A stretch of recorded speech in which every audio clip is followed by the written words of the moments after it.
नमस्कार। ये है कहानियों का अद्भुत संसार किस्सा कहानी।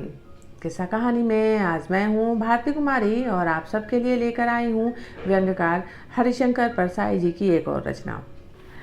आज जो रचना मैं आप सबको सुनाने जा रही हूँ इसका शीर्षक है साहित्य में प्रसिद्ध कुछ नारियाँ और इस रचना का रचनाकाल है नवंबर 1994। साहित्य में प्रसिद्ध कुछ नारियाँ। मेरी टाट ने अब्राहम लिंकन की लंबी टांगें देखी। उसका चेहरा बाद में। एक राजनीतिक पार्टी का अधिवेशन एक बड़े हॉल में हो रहा था। वहाँ धींगा मुश्ती उपद्रव हो रहे थे। अब्राहम लिंकन ऊपर के कमरे में एक साथी के साथ रहते थे। वो 6 फुट से भी ऊंचा आदमी था। उन्होंने हंगामा सुना और धीरे धीरे सीढ़ियों से उतरे और मंच पर आ गए। उन्होंने बुलंद आवाज में कहा, मित्रों, ये एक लोकतंत्र है जिसमें हर एक को अपनी बात कहने का हक है। कोई किसी को रोक नहीं सकता। शांति से अपनी बात कहिए। पूरा मजमा शांत हो गया जैसे फौजी कमांडर का ऑर्डर हो। युवती मेरी टाट भी उसी पार्टी की सदस्य थी। उन्होंने देखा कि लंबी लंबी टांगें उतर रही हैं और वो व्यक्ति मंच पर आ गया है और उसने देखा खूब लंबा और तगड़ा आदमी था। वो छोटी छोटी दाढ़ी थी मगर उसका चेहरा सुंदर नहीं था। मेरी टाट का ध्यान बहुत देर तक उस पर टिका रहा। लेखक इरविन स्टोन ने अपनी एक पुस्तक लिखी, लव इज इटर्नल। ये पुस्तक अब्राहम लिंकन और मेरी टाट के बारे में है। लिंकन बाद में अमेरिका के राष्ट्रपति हुए। लंबे प्रेम के बाद मेरी टाट ने उनसे शादी कर ली। मेरी टाट के बारे में कई लेखकों ने लिखा है। वो सुंदरी थी, शक्तिशाली मन की थी, कुछ चिड़चिड़ी और अपनी मनवाने वाली थी। मेरी टाट और लिंकन एक ही पार्टी में थे, डेमोक्रेटिक पार्टी में। लिंकन का कट्टर विरोधी रिपब्लिकन नेता डगलस था। डगलस मेरी टाट से प्रेम करता था, पर इधर मेरी लिंकन के निकट आती जा रही थी। लिंकन और डगलस में जीवन भर लड़ाई चलती रही, राजनीति में भी और प्रेम में भी। अंततः लिंकन विजयी हुए। उन्होंने मेरी टाट से शादी भी की और राष्ट्रपति के चुनाव में डगलस को हराया भी। इरविन स्टोन ने लिखा है कि मेरी लिंकन के प्रति बहुत सच्ची थी और उससे बहुत प्रेम करती थी। ये सही है कि लिंकन कुरूप थे। इरविन स्टोन ने लिखा है कि दोनों में बहुत प्रेम था। समय बीतता गया। मेरी का स्वभाव असहनशील और चिड़चिड़ा होता गया। लिंकन से उसकी बहुत लड़ाई होती थी। वो चीखती थी, चिल्लाती थी और गाली देती थी। एक दिन उसने गर्म पानी की बाल्टी लिंकन पर फेंक दी। वो राष्ट्रपति भवन के बाहर सड़क पर चीखती और चिल्लाती थी। उसके लड़के कहते थे कि हमारी माँ पागल हो गई है। इरविन स्टोन ने जहां तक हो सका मेरी के इस पक्ष को संभाला है। इसे भी प्रेम प्रकट करने का तरीका बताया। स्टोन का कहना है कि उसे सनक के दौरे जरूर आते थे, पर प्रेम तो अमर है। लिंकन को थिएटर में जहां उसके दक्षिण के विरोधियों ने उन्हें गोली मारी, तब उनके बगल में मेरी टाट थी। आश्चर्य होता है कि राष्ट्रपति की इतनी जिम्मेदारी लिए लिंकन शांत कैसे रहते थे। वो काम कैसे कर पाते होंगे, संतुलन कैसे बनाए रखते होंगे। वास्तव में भीतर से लिंकन मन से बहुत ताकतवर थे। वो एक लकड़ी काटने वाले के लड़के थे। शक्ति और सहनशीलता उसने बचपन से ही सीख ली थी।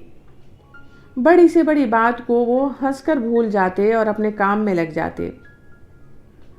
अमेरिका में बहुचर्चित हत्या के शिकार राष्ट्रपति जॉन एफ कैनेडी की पत्नी जैकलिन थी। वो इस तरह की बहुरंगी जिंदगी जीती थी कि उस पर एक अच्छा उपन्यास लिखा जा सकता था।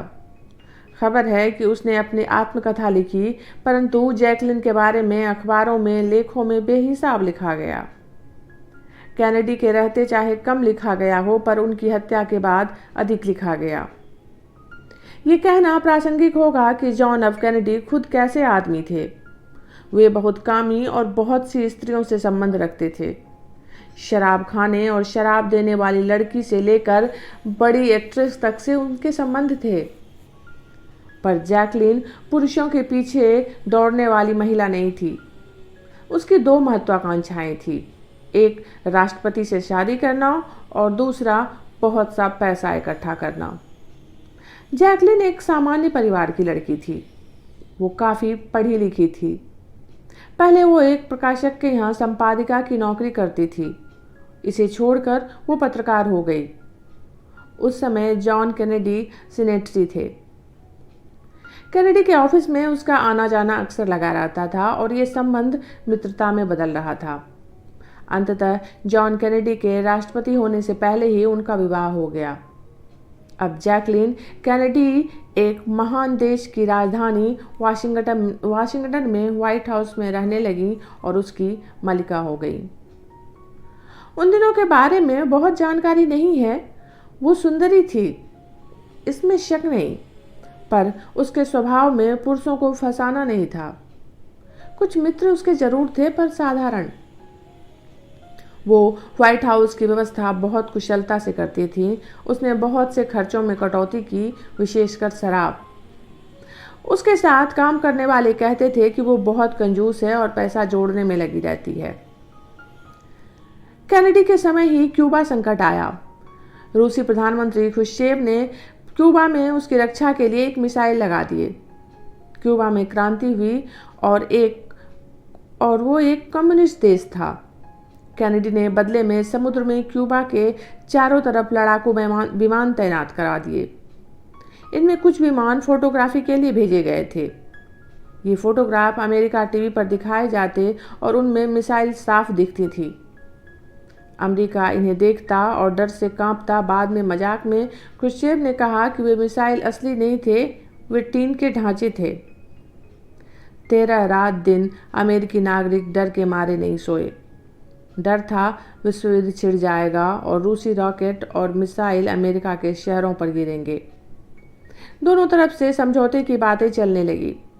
मुख्य रूप से राष्ट्रपति का छोटा भाई अटॉर्नी जनरल रॉबर्ट कैनेडी बहुत सक्रिय था।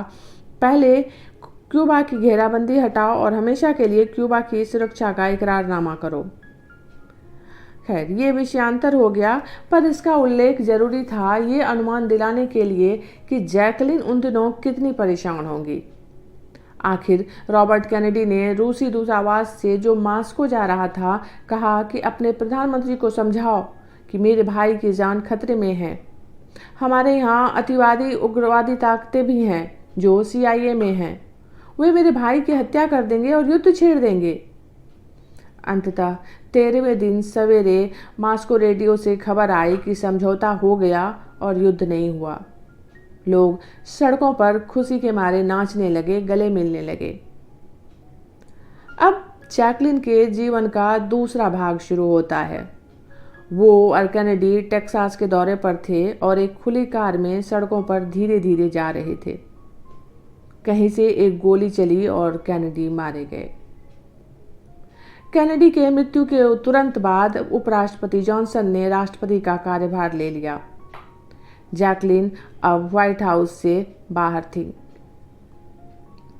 ग्रीस के कई जहाजों के मालिक रेस्टिवोल सेक्रेटिस ओनासिस अपनी बेहिसाब दौलत के साथ रहते थे। उसके 2 शौक थे, पैसा और स्त्री। ओनासिस की मित्रता के संबंध कैनेडी के परिवार से पहले ही थे। कैनेडी परिवार कहने से अधिक ठीक ये कहना होगा कि उसकी मित्रता जैकलीन से थी। जैकलीन बच्चों के साथ छुट्टियां मनाने ग्रीस जाया करती थी। उधर ओनासिस की इच्छा थी कि इस देश के राष्ट्रपति की विधवा से शादी की जाए, लेकिन जैकलीन के मन में उसकी अपार संपत्ति थी। अंततः दोनों की शादी हो गई। ओनासिस बूढ़ा और कुरूप था। शादी क्या हुई, एक तरह का सौदा हुआ। अब इस पर इस तरह की बातें लिखी थी कि जैकलीन को खर्च के लिए इतने $, दिए जाएंगे, 2 बच्चों को अलग से पैसा दिया जाएगा। 3 ओनासिस की लड़की और जैकलीन में पैसों का बंटवारा इस तरह से होगा। यहाँ एक लिखा था कि महीने में सिर्फ 10 दिन ओनासिस जैकलीन के कमरे में सोएगा। सूरदास ने कृष्ण और राधा के पहले मिलन पर लिखा था, चतुर चतुर की भेंट भई। यहाँ ग्रीस में इन 2 चतुरों में पैतरेबाजी चलने लगी। जैकलिन सोचती रही कि इसे इतने डॉलर मिलेंगे, पर ओनेसिस कुछ और सोच रहा था। उसने 2 वसीयतनामे बनाए। उसने अपनी बेटी को बहुत पैसा दिया और जैकलिन को कम। किस्सा यूं आगे बढ़ा कि जैकलिन अमेरिका लौट आई और एक प्रकाशन में के यहाँ संपादिका की नौकरी बदली। कैनेडी की हत्या का रहस्य अभी नहीं खुला है। नई नई बातें निकलती जाती हैं और ये निश्चित नहीं है कि किन लोगों ने कैनेडी की हत्या का षड्यंत्र रचा। फ्रांस की क्रांति के समय जो स्त्री सबसे ज्यादा बदनाम हुई, उसके खिलाफ नारे लगाए गए, जो अपने मूर्ख वाक्यों से और उत्तेजना पैदा करती थी, गैर जिम्मेदार और सहानुभूतिहीन थी, वो स्त्री कोई और नहीं, फ्रांस के अंतिम लुई 14वें की रानी एंटाइनेट थी। इसका नाम घृणित हो गया था। वो अपने पति और बेटे के साथ महल में बंद रहती थी और ऐश करती थी। फ्रांस की हालत क्या थी उन्हें पता ही नहीं था।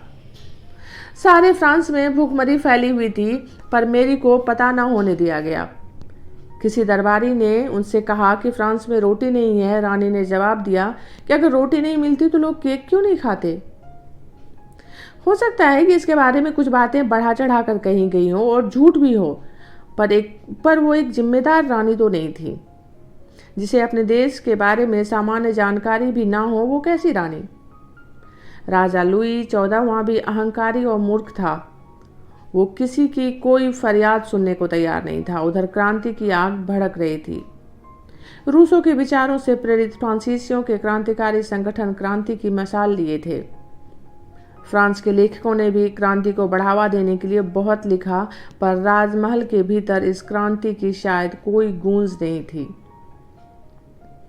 क्रांतिकारियों ने राजमहल तोड़कर राजा रानी और उनके बेटे को गिरफ्तार कर लिया। उन्हें एक पालकी में सजाकर बिठाया गया और लोग भूखे नहीं थे। मेरी एंटाइनेट ने कहा था कि पेरिस में रोटी नहीं मिलती तो लोग केक्स क्यों नहीं खाते, तो क्रांतिकारियों ने कहा कि राजा नहीं, ब्रेड बनाने वाले होते। नारे देने लगे सारे क्रांतिकारी कि हम बेकर की बीवी, बेकर के बेटे को ला रहे हैं। पूरे पेरिस में उनका जुलूस निकाला और अपमानित किया और जेल में डाला। तीनों को गिलोटिन कर दिया। गिलोटिन करना यानी प्राण दंड देना। फ्रांस में एक पद्धति का फंदा नहीं डालते थे। दंड पाने वाले की गर्दन जमीन पर रखकर एक लकड़ी के मजबूत टुकड़े पर रखी जाती। इस यंत्र में दोनों तरफ एक पतले खंभे थे जिसमें जंजीर थी और जंजीर से लटका था एक भयानक ब्लेड यानी कुल्हाड़ा। ये बहुत वजनदार होता था। जंजीर खींचने पर यह गर्दन पर गिरता और उसे काट देता था। इस पद्धति को गिलोटिन करना कहते थे और यंत्र को गिलोटिनडा। क्रांतिकारियों ने खुशी में इसका नाम रख दिया संत गिलोटिन। क्रांति के संबंध में अभी यहाँ नहीं लिखूंगा क्योंकि इसके लिए अलग से लेख चाहिए। मैं 2 बातें कहना चाहता हूँ। अंग्रेज लेखक एडमंड बर्क ने इस बात की निंदा की कि रानी को मारा गया। वो स्त्री थी, केवल इस कारण उसके प्राण नहीं लेने चाहिए थे। दूसरे लेखक स्टीफन ज्विग का कहना है कि मेरी एंटाइनेट राजवंश की नहीं थी। उसके खून में राज रक्त नहीं था, इसलिए उसमें वो गरिमा व समझ नहीं थी जो रानी में होनी चाहिए। वो अधिक से अधिक उच्च मध्यम वर्ग की संपन्न लड़की थी। संयोग से रानी बना दी गई और नतीजा ये हुआ कि उसका दिमाग खराब हो गया और वो सिरफिरी हो गई। वो रानी होने का अर्थ शक्ति का प्रतीक मानती थी और क्रूर थी। ये सब बुराइयां उसके परिवार में छोटेपन, ओछेपन, क्षुद्रता, क्रूरता के रूप में थी। साहित्य में सुप्रसिद्ध महिलाओं में एक अंग्रेज महिला है जो भारतीय ही हो गई थी। देश में शायद ही कोई हो जो इस महिला का नाम ना जानता हो। ये थी श्रीमती एनी बेसेंट। ये असाधारण महिला ब्रिटेन के एक संभ्रांत परिवार की थी। विवाहित भी थी। वे साहित्य, दर्शन, मनुष्य की नियति इत्यादि में रुचि लेती थी। वे परम बौद्धिक और दार्शनिक रुचियों की थी। इसके साथ ही वे मनुष्य के वर्तमान और भविष्य के संबंध में रुचि लेती थी। एनी बेसेंट विचारों से प्रगतिशील थीं। वे ब्रिटिश फेबियन सोसाइटी की सदस्य थीं। फेबियन सोसाइटी ब्रिटेन के प्रगतिशील चिंतकों, लेखकों, जनसेवियों, दार्शनिकों आदि का एक क्लब सरीखा था। इसमें इतिहासकार H.G. वेल्स, लेखक बर्नार्ड शॉ, एनी बेसेंट जैसे लोग थे। फेबियन लोग अपने को समाजवादी कहते थे। समाजवाद कई प्रकार का होता है। कार्ल मार्क्स के पहले और उसके बाद भी कई प्रकार के समाजवाद चलते रहे। सोसाइटी के सदस्य अपने समाजवाद को सोशलिज्म कहते। फेबियन लोगों में सबसे प्रखर और सबसे अधिक बोलने वाले लेखक थे जॉर्ज बर्नार्ड शॉ। वे लंबे लंबे क्रांतिकारी भाषण देते थे, नए नए शब्दों का प्रयोग करते थे। उनकी अंग्रेजी बड़ी कठिन और चमत्कारी होती थी। लोग उनकी बुद्धि से दब जाते थे। श्रीमती एनी बेसेंट एक सक्रिय फेबियन थी। वे समाजवाद पर लंबे भाषण देने की अपेक्षा सड़क पर संघर्ष करने की समर्थक थीं। जॉर्ज बर्नार्ड शॉ सुंदर नहीं थे, पर उनकी वाणी बहुत सुंदर थी। तब हम भी बर्नार्ड शॉ के लेखन से बेहद प्रभावित थे। मुझे तो उनके सैकड़ों मुहावरे याद हो गए थे। उनके इस शाब्दिक मायाजाल में एनी बेसेंट उनके प्रति आकर्षित होती गई। यह आकर्षण प्रेम की मंजिल पर पहुंचने लगा था। एनी बेसेंट तलाक देकर बर्नार्ड शॉ से शादी करने को राजी हो गई थी। इस भोली और ईमानदार स्त्री को पता नहीं था कि बर्नार्ड शॉ का पूरा व्यक्तित्व ही शब्दों का मायाजाल था। चिंतन, दर्शन, अटपटे विचार और विस्फोटक भाषा के इस देवता के मायाजाल में लोग उलझते थे। जैसा मैंने ऊपर लिखा था, बर्नार्ड शॉ का भक्त हो गया था। जवाहरलाल नेहरू भी उनसे बहुत प्रभावित थे। पंडित जवाहरलाल नेहरू तब उनसे प्रभावित हो गए थे और प्रधानमंत्री होने के बाद उनसे मिलने उनके घर गए थे। पर अब बर्नार्ड शॉ शब्दों के मोहक जाल लगते हैं। उनके नाटक लगभग नहीं खेले जाते, जबकि शेक्सपियर के नाटक 200 साल में नए नए प्रयोगों के साथ खेले जाते हैं। बर्नार्ड शॉ तो शेक्सपियर को बेहद घटिया लेखक मानते थे। एनी बेसेंट सक्रियता में विश्वास करती थीं। वे साहित्य, दर्शन, इतिहास आदि में पंडिता थीं। वे सच्ची स्त्री विश्व की मुक्ति के लिए कार्य करना चाहती थीं। उनके स्वभाव में दार्शनिकता थी। वे बेहद संवेदनशील थी। बर्नार्ड शॉ और एनी बेसेंट के बीच कुछ घटनाएं घट जाती थीं जो उन्हें दूर ले जाती थीं। बर्नार्ड शॉ ने शादी का जो इकरारनामा बनाया, उसमें स्त्री को कोई अधिकार नहीं था। वो एक गुलाम सरीखी थी। उनके लिए बर्नार्ड शॉ ने पर्दा भी जरूरी रखा, जैसे वो कोई अरब दकियानूस हो। स्त्री के लिए कई बंधन थे। बर्नार्ड शॉ स्त्री को अपने व्यक्तित्व के मानते ही नहीं थे। एनी बेसेंट ने जब इसे पढ़ा तो चकित रह गई। उन्हें आभास हुआ कि मानवाधिकार की कितने जोरदार शब्दों में वकालत करने वाला ऐसा दकियानूस निकला। प्रगतिशील समाज में सबसे बढ़कर भाषण देने वाला ऐसा पुरातनपंथी निकला। हो सकता है कि बर्नार्ड शॉ ने मजाक में वैसा लिख दिया हो, पर एनी बेसेंट को आघात लगा। उन्होंने पूछा, इन विश्वासों के आदमी से कैसे पटेगी? एक बार फेबियन पार्टी ने मजदूरों की चालू हड़ताल के समर्थन में एक दिन जुलूस निकालने का तय किया। इसके पक्ष में सबसे उग्र भाषण देने वाले बर्नार्ड शॉ थे। जुलूस निकला। बर्नार्ड शॉ और एनी बेसेंट साथ साथ चल रहे थे, नारे लग रहे थे। तभी पुलिस ने बेटन चार्ज कर दिया। बेटन एक छोटा सा डंडा सरीखा होता है जो पुलिस डराने के लिए ज्यादा रखती है। बेटन से एनी बेसेंट को सिर पर चोट लग गई और खून निकलने लगा। उन्होंने आसपास बर्नार्ड शॉ को देखा, मगर बर्नार्ड शॉ तो पहले ही भाग चुके थे। एनी बेसेंट को बहुत बुरा लगा। वो शाम को उनके घर गईं, रोईं और गुस्से में कहा, तुम जुलूस से भाग गए? इतना डरते हो? तुम कायर हो। बर्नार्ड शॉ ने कहा, बेवकूफ होने से कायर होना अच्छा है। चोट खाई एनी बेसेंट के लिए ये चोट अधिक गहरी थी। इसने प्रेम संबंधों को नष्ट कर दिया। एनी बेसेंट दृढ़ इच्छा शक्ति की धनी थी। इन्होंने भारतीय दर्शन का अध्ययन किया था। भारत के प्रति उनका विशेष लगाव था। वो भारत आ गईं और शांति निकेतन में रविंद्रनाथ ठाकुर के पास पहुंच गईं। रविंद्रनाथ ठाकुर ने निकेतन में ही रहते हुए उन्होंने गीता का अंग्रेजी में अनुवाद किया। उस समय भारत में स्वाधीनता संग्राम चल रहा था। वो गांधी के पास गईं और अपने को इस आंदोलन में भारतीयों के साथ डाल दिया। एनी बेसेंट इतनी सक्रिय और लोकप्रिय थीं कि वे एक बार अखिल भारतीय कांग्रेस की अध्यक्षा रहीं। वे भारतीय हो गई थीं, खूब लड़ाकू थीं, योग्य थीं, भारतीय लोगों को रास्ता दिखाती थीं, अंग्रेजों को बहुत फटकार सुनाती थीं। गांधी जी उन्हें पसंद करते थे। दूसरी स्त्री जिनके बारे में मैं लिखना चाहता हूँ, एनी बेसेंट के 2 पीढ़ी बाद हुई। उस स्त्री का नाम है विनी मंडेला। दक्षिण अफ्रीका में लंबा और खूनी संघर्ष स्वाधीनता के लिए चला। गोरे तानाशाह विश्व जनमत के बाद भी दक्षिण अफ्रीका को छोड़ना नहीं चाहते थे। बार बार राष्ट्रसंघ ने दक्षिण का बहिष्कार करने का निर्देश दिया और अधिकांश देशों ने उससे संबंध तोड़ लिए। किसी बहाने से अमेरिका उसे समर्थन देता रहा। उसने दक्षिण अफ्रीका की गोरी सरकार से संबंध बनाए रखा और इसके लिए अंग्रेजी में 2 शब्द प्रयोग करता रहा। ये शब्द थे कंस्ट्रक्टिव एंगेजमेंट। ये बहाना था ब्रिटेन के समर्थन का और खुद दक्षिण अफ्रीका के आर्थिक शोषण करने का। आखिर अभी अभी गोरे तानाशाहों ने लोकतंत्र को स्वीकार किया और रंगभेद समाप्त किया। अब वहां मिलीजुली निर्वाचित सरकार है। अंग्रेज छोड़कर भागे नहीं, बल्कि वहीं बस गए। उनके पास संपत्ति थी, उत्पादन के साधन थे, धंधे थे।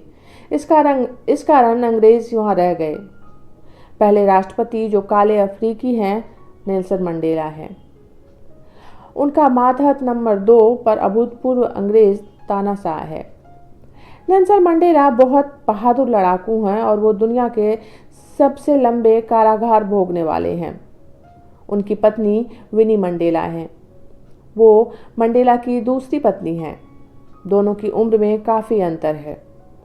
शादी के समय विनी ने कहा था कि मैं एक आदमी से नहीं, एक विद्रोह से शादी कर रही हूँ। विनी मंडेला पति के साथ संघर्ष में लग गईं। उनका वैवाहिक जीवन बहुत कम समय तक रहा।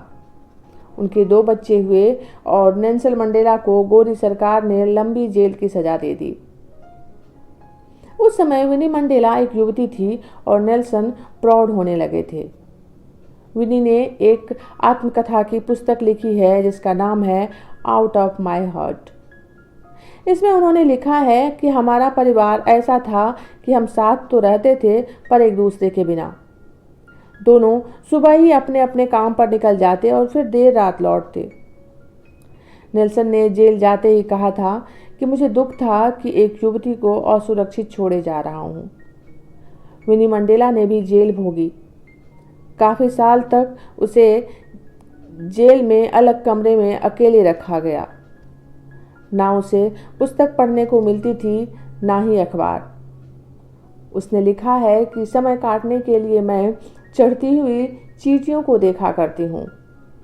मैंने आत्महत्या करने का भी सोचा और फिर सोचा कि जालिम अंग्रेज शासक इतने हृदयहीन हैं कि उन पर मेरी आत्महत्या का कोई असर नहीं होगा।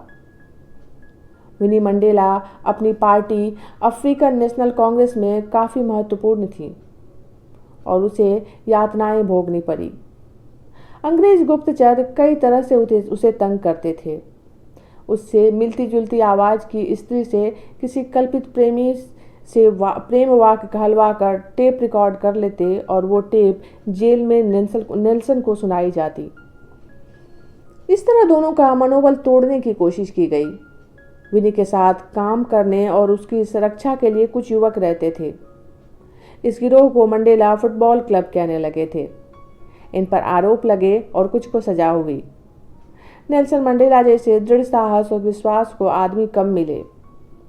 इसे कई बार शर्तों के साथ छोड़ देने की पहल सरकार ने की, पर उसने स्पष्ट कह दिया किसी शर्त के साथ मैं जेल से रिहा नहीं होऊंगा। अफ्रीकन नेशनल कांग्रेस आखिर अपने संघर्ष में जीती। नेल्सन मंडेला रिहा हुए और पार्टी के अध्यक्ष चुने गए। तब इस दंपति के मनोबल को तोड़ने के लिए तरह तरह की कलंक कथाएं गोरों ने फैलाई। ये कि विनी चरित्रहीन है, अपने आसपास के युवकों से हिंसा कराती है। उस पर कई आरोप लगाए गए। इन सब का बुरा प्रभाव पार्टी पर पड़ता। इनमें से कुछ आरोप सच भी थे। नेल्सन ने पार्टी की भले के लिए विनी से संबंध तोड़ लिए, पर विनी धीरज के साथ कार्य में लगी रही। जब नई सरकार बनने वाली थी तब तक उसने अपने व्यक्तित्व को साफ कर लिया था। उसे नई सरकार में पद दिया गया। दक्षिण अफ्रीका में गोरों और कालों की मिलीजुली सरकार है। इनमें पुरानी कटुता पूरी तरह गई नहीं है, पर उन्होंने तालमेल बिठा लिया है और साथ साथ काम करते हैं। विनी शादी के समय युवती थी। कई साल के संघर्ष के बाद अब वो बुढ़ापे की तरफ बढ़ रही हैं। अब मैं भारतीय साहित्य के बहुचर्चित एक भारतीय स्त्री पार्वती के बारे में लिखता हूँ।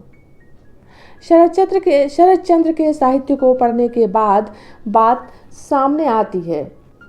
बड़े किसानों, जमींदारों, गांव के धनपतियों की बिगड़ैल या घर से निकाले या स्वयं निराश पीड़ित युवक कलकत्ता भाग जाते हैं इस बहाने कि वहाँ होम्योपैथिक पढ़ेंगे। फिर वहाँ मेस में रहते हैं और होम्योपैथी तो नहीं पढ़ते, शराबखोरी और वेश्यागमन करते हैं। घर से इन्हें पैसे आते हैं। यही हाल देवदास का है और यही काशीनाथ का। कलकत्ता में हॉस्टल या छात्रावास की तरह मेस होते हैं। ये होटल से बिल्कुल अलग तरह के होते हैं। इसमें निवास, भोजन, पूजन आदि की व्यवस्था होती है। ये प्रतिष्ठित होते हैं। उठाईगिरी किस्म के लोग नहीं रहते यहाँ। कम से कम शरतचंद्र के ज़माने में मेस का ऐसा ही रूप था। सतीश चंद्र एक युवक है, एक संपन्न परिवार का। उसके बड़े भाई उसे घर से निकाल देते हैं और वो कलकत्ता जाकर मेस में रहता है और होम्योपैथी पढ़ता है। मेस की देखभाल करने वाली एक तरह से मैनेजर पार्वती है। शरतचंद्र के उपन्यास चरित्रहीन इन दोनों की कथा है। जब यह उपन्यास छपा तब बंगाली समाज में काफ़ी हलचल हुई और विवाद खड़े हुए। इसका कारण था सतीश और पार्वती के संबंध, साथ ही एक विवाहित उच्च वर्गीय स्त्री किरणमयी का जीवन। सतीश जिस मेस में रहता है, पार्वती इस नए छात्र पर ध्यान देती है। सतीश बिगड़ा हुआ है, वो शराब पीता है और दूसरे नशे भी करता है। पार्वती उसे डांटती है। इस तरह की वारदातें एक दो होती है और सतीश पार्वती के प्रति आकर्षित हो जाता है। एक दिन अपने कमरे के सामने पार्वती का पल्ला खींचकर कमरे में ले जाना चाहता है। पार्वती उसे डांटती है। तुम कहते हो कि पढ़ने में तुम्हारा मन नहीं लगता, तो क्या तुम्हारा मन औरतों की साड़ी खींचने में लगता है? गुजरते समय के साथ पार्वती स्वयं सतीश के प्रति प्रेम भाव से बंध जाती है। वो सतीश को सुधारने लग जाती है। नारी है तो कमजोर चरित्र के पुरुष की रक्षा करती है और उसकी खास देखभाल करती है। इस तरह के ममतामय संबंध दोनों के हो जाते हैं। पार्वती समर्पित हो जाती है और सतीश बिगड़ता जाता है। यह उपन्यास 19वीं सदी का है। तब बंगाली समाज बहुत अधिक दकियानूस था। ऊंचे और नीचे वर्ण में बिल्कुल अलगाव था। पार्वती उस समाज के में नीचे दर्जे पर आती थी और सतीश ऊंची जाति और ऊंचे परिवार का था। अब सवाल ये उठते हैं कि सतीश और पार्वती के संबंध क्या थे? शरतचंद्र ने संकेत नहीं दिया कि दोनों के शरीर संबंध हो गए थे। शारीरिक संबंध के बिना हालांकि इतने गहरे भाव नहीं होते, पर उपन्यास में केवल आत्मिक और शरीरी संबंध का उल्लेख है। इस प्रकार का ये प्रेम जिसमें इतनी गहराई कि पार्वती पूरी तरह समर्पित है और सतीश उस पर पूरी तरह निर्भर है। इन संबंधों की व्याख्या कई विद्वानों ने की है। उनका ये मानना है कि दोनों के शारीरिक संबंध थे, पर शरतचंद्र इस बात को लिख नहीं सकते थे। 19वीं सदी की नैतिकता बड़ी कठोर थी। वहीं कुछ का कहना है कि उनके संबंध आध्यात्मिक थे और तीसरे प्रकार के लोग कहते हैं कि शरतचंद्र की मजबूरी थी कि इन संबंधों को इसी तरह अस्पष्ट रखें। अब प्रश्न ये उठते हैं कि दोनों की शादी ने क्यों नहीं कर दी? कारण पहला यह है कि भद्र पुरुष और नीचे दर्जे की स्त्री में विवाह उस समाज में हो ही नहीं सकता था। और दूसरी समस्या ये है कि यदि शरद चंद्र उनकी शादी करवा ही देते तो उन्हें कहाँ रखते। तब का बंगाली समाज उन्हें अपने बीच रहने नहीं देता। इस कारण बिना विवाह पति पत्नी जैसे संबंध शरद चंद्र ने रखे। पढ़ने वाले को कोई भ्रम नहीं रहता है कि दोनों के बीच शारीरिक संबंध भी थे। पार्वती एक विशिष्ट स्त्री है। ऐसी स्त्रियां साहित्य में कम मिलती है। आज की ये रचना इतनी ही। अभी आप सुन रहे थे भारती कुमारी की आवाज़ में हरिशंकर परसाई जी की रचना साहित्य में नारियां। जल्दी ही मिलते हैं एक नई रचना के साथ। तब तक आप जुड़े रहिए किस्सा कहानी से।